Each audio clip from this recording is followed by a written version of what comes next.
Hello friends, welcome to Priya Spot Kitchen. இன்னைக்கு நாம சாமை அரிசி தக்காளி தோசை செய்யறது எப்படிங்கறத பத்தி பார்க்கலாம். இதுக்காக நான் சாமை அரிசி 2 கப் எடுத்திருக்கேன்.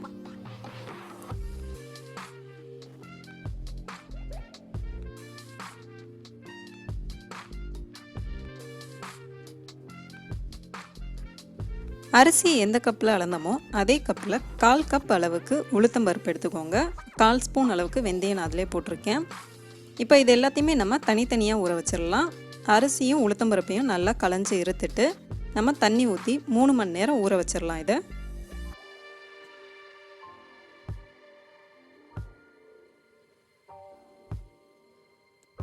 சாமை அரிசியும் உளுந்தும் நல்லா ஊறினதுக்கு அப்புறமா ரெண்டுத்தையும் ஒன்றாவே சேர்த்து நம்ம கிரைண்டரில் நல்லா அரைச்சி எடுத்துக்கலாம். தோசை மாவு பதத்துக்கு நல்லா நைஸாக அரைச்சி எடுத்துக்கோங்க.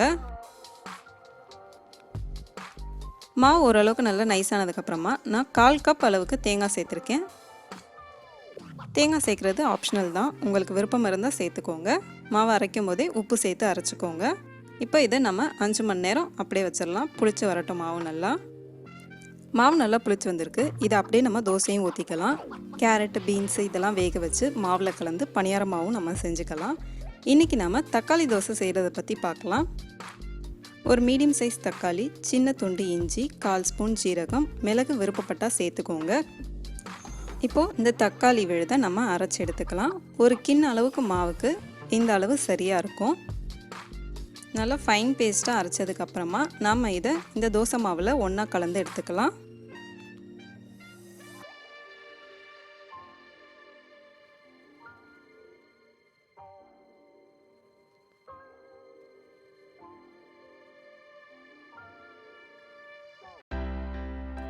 தேவையான அளவு தண்ணி ஊற்றி நல்லா கலந்து எடுத்ததுக்கப்புறமா உப்பு சரி பார்த்துக்கோங்க.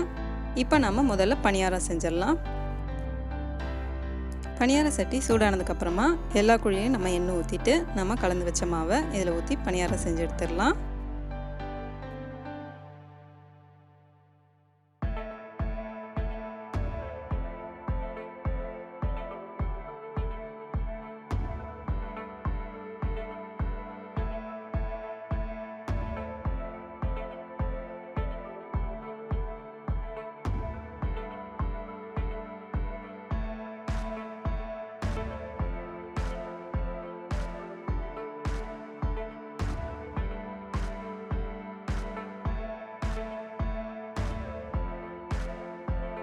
பனியாரத்தை திருப்பி விட்டதுக்கப்புறமா மறுபடியும் கொஞ்சமாக எண்ணெய் ஊற்றி 2 சைடும் நல்லா கோல்டன் ப்ரௌன் கலரில் நம்ம வேக வச்சு எடுத்துக்கலாங்க. அவ்வளோதான், நம்மளோட பனியாரம் ரெடி ஆயிடுச்சு.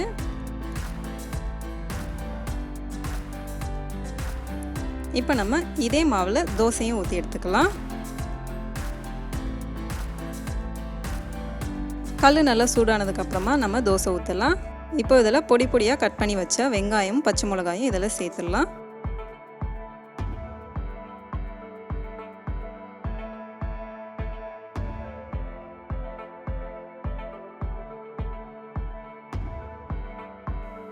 நான் இதில் நெய்யும் ஊற்றிருக்கேன், எண்ணெயும் ஊற்றிருக்கேன். விருப்பப்பட்டால் நீங்கள் இதெல்லாம் ஒன்று சேர்த்துக்கோங்க. நெய் ஊற்றி செஞ்சு பாருங்கள், ரொம்பவே நல்லாயிருக்கும். 2 சைடும் நல்லா திருப்பி போட்டு கோல்டன் ப்ரௌன் கலரில் நம்ம வேக வச்சு எடுத்துக்கலாம். அவ்வளோதாங்க, நம்மளோட சாமை தக்காளி தோசை ரெடி ஆயிடுச்சு. ஒரே மாவில் நம்ம பணியாரமும் செஞ்சாச்சு, தோசையும் ஊற்றி எடுத்தாச்சு. ரொம்பவே சிம்பிளான ஆரோக்கியமான உணவு இது. நீங்களும் உங்கள் வீட்டில் ட்ரை பண்ணி பாருங்கள். இந்த வீடியோ பிடிச்சிருந்தா லைக் பண்ணுங்கள், ஷேர் பண்ணுங்கள், நம்ம சேனலுக்கு சப்ஸ்கிரைப் பண்ணுங்கள். தேங்க்யூ.